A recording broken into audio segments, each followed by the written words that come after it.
नमस्कार, मी रुची कदम। मंडळी, आज हा व्हिडिओ बनवण्यामागे एक खूप महत्त्वाचं कारण आहे। तुम्हाला माहितीये, आपल्या दैनंदिन आयुष्यात आपल्याला थकवा जाणवतो, दम लागतो आणि आपण नेहमीप्रमाणे या अशा छोट्या छोट्या तक्रारींकडे दुर्लक्ष करतो। पण तुम्हाला हे माहितीये का की अशा छोट्या छोट्या तक्रारींमुळेच हृदयविकारासारख्या मोठ्या आजाराची सुरुवात होऊ शकते। आणि हृदयविकार म्हटल्यावर एंजिओप्लास्टी, एंजिओग्राफी, बायपास यासारख्या सर्जरीज तर आल्याच। आणि मंडळी, यात सगळ्यात महत्त्वाचं असतं ते योग्य उपचार मिळणं।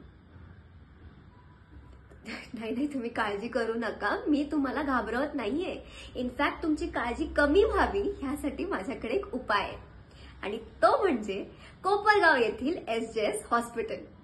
मंडळी, या हॉस्पिटलमध्ये हृदयाशी निगडीत सगळ्या आजारांवर सर्वोत्तम उपचार होतात, कारण यांच्याकडे आहेत अत्याधुनिक सोयी सुविधा। नाशिक, मुंबई, पुणे येथील तज्ञ डॉक्टर्स आणि शासन मान्य योजनांतर्गत मोफत आणि वाजवी दरात उपचार। तर लक्षात राहील ना, SJS हॉस्पिटल कोपरगाव। आता चिंता सोडा, सर्वोत्तम उपचार निवडा।